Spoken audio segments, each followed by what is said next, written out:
What's up, guys? Welcome back to another trading video. Today we're talking about stop losses and placing them properly. Now, this is a tricky subject for a lot of people because tell me if this has ever been you, but a lot of times people get into a trade and they feel like price comes down, tags them out of a stop, and then reverses right on them and goes back the way they had originally analyzed the market to go. For example, you decide you want to go long here, and then price is pulling back. You decide, okay, I'm going to get long right here, and price does one of these guys. Has this ever happened to you? Because it's really frustrating, and it doesn't matter how long I've been trading, it's still frustrating when it happens. But today I'm going to hopefully give you guys some tips on stop loss placements that you can consider in your own trading that may help to increase the chance of you staying into a good trade and not getting stopped out so easily. So stay tuned. I'm going to show you guys a trade right now where this has happened to me, where I've barely held on to a trade. You can see here's where I entered the market, right? There's my entry level. I bought this market there.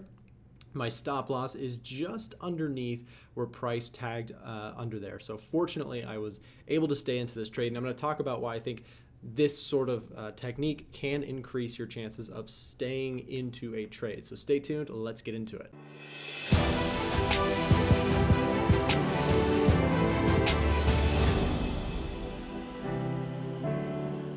All right, guys, so I got long here on gold, and my actual initial entry is not going to look so great here on camera, but this is the reality of trading. I bought right here, and price kept going lower, but my stop was in place underneath this level of support here. So you can see I gave the trade a pretty good amount of room to run. Now, this is a 4-hour chart, so we're looking at a bigger picture setup here that I took on the long side. Now, I don't know if this trend will continue and if we're going to make any money on this trade or not. We might end up actually stopping out. But for me, it's about trying to give myself the best probability of actually succeeding in a trade rather than failing, obviously, right? So when looking to do that, I want to place stops in a way that don't get me whipped out really easily. There was somebody on my Instagram who commented that they put like 2 pip stop losses on their trades and they just let it run. And the thing is, a 2 pip stop loss in most currency pairs, that's like not even going to cover the spread, meaning you would get in, and you know how you start out of a trade negative? That's because there's a spread on that market where your broker is offering you a slightly higher or lower price so that they can make a little bit of money on that spread. Well, a lot of times that's why you start out negative. So if you had a 2 pip stop loss, you'd get stopped out immediately. So we don't want to be doing that, at least I don't. And so what I am looking to do instead is I'm looking to give my stop a pretty good distance to breathe, okay? And so this is something that I think a lot of traders are shocked by when I first say, but if I'm trading euro dollar, it's not out of the question for my swing trades to have 50 or even 75 or 100 pips for stop loss, which makes only sense if you understand that I'm a swing trader. So I'm trading longer term. I'm not in and out like 5 times a day or anything like that.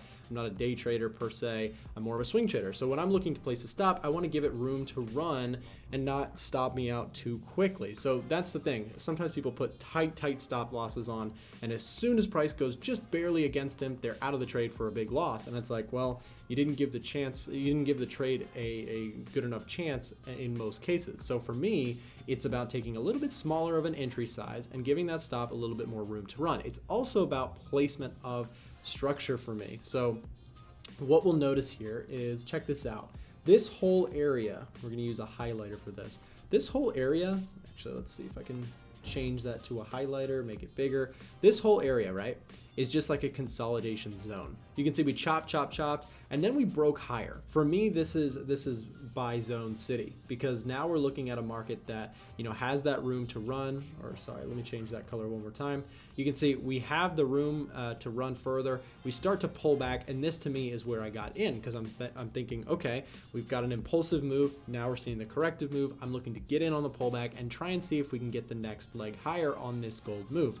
We'll see if it plays out. It may or may not. We'll see how this particular trade is. Remember that it's not about this trade. It's not about the next trade. It's about the next 100 trades. How do you do over 1,000 trades? That's where a successful trader will show their skill, and a losing trader will lose all their money. So as we entered into the market, you can see that this consolidation zone, I don't want to put my stop in there. a good saying that we say here on the channel is I want to keep my stop out of the chop. And this chop right here is not where I want to put my stop loss, because it's very, very normal for price to just come down into this area and chop around and try different levels out. This is just buyers and sellers, you know, testing demand and supply in this area. And so when we come into this area, I don't want to be, you know, just putting my stop loss right there, because there's a very good chance that price will, in a very normal and you know, a normal situation, price will chop around a little bit and would tag me out preemptively. So instead of doing that, I'm looking to put it underneath this chop zone. Okay, so this chop zone, I don't want to put my stop in, so that's why I put it underneath. Now you can see I was very, very close to being stopped out, and in some cases I still could get whipped out of this trade before it goes back the other way. What I'm saying is not perfect by any means, and it's not always easy to do, but it has helped me eliminate a lot of those stop losses from getting hit just by keeping my stop out of the chop. That's the saying, and that's how I personally try and avoid getting stopped out preemptively. So 2 things: keep the stop out of the chop, and let the trade, give it a little bit more room to run on that stop loss. Again, have some patience with it. Understand that, you know, the trade might take, if you're a swing trader like me, I have to just understand that sometimes my trades will sit around for a few days and not do anything. You can see on this gold trade, if we move it to the daily chart, look at this. Really not much happening here since my entry. We'll go back over here. You can see we've gone up, we've gone down, we've gone up, we've gone down, we've gone up, right? So it's really just been all around. So, you know, we'll see if this turns into anything, and it very well could just stop out, and that would be okay. That's still part of the plan, is to take stops sometimes. But the point is, finding ways to reduce your losses and maximize your winners is how you, from a technical perspective, become a more profitable trader. And of course, there's the whole other side of trading, which is the psychological. It's the risk management side. That's very, very important too. Understanding that I'm risking small here is very, very big. But from a technical perspective, maximizing your wins and minimizing your losses is key. So thank you guys for watching. I hope this video was helpful to you, and we'll see you back in the next one.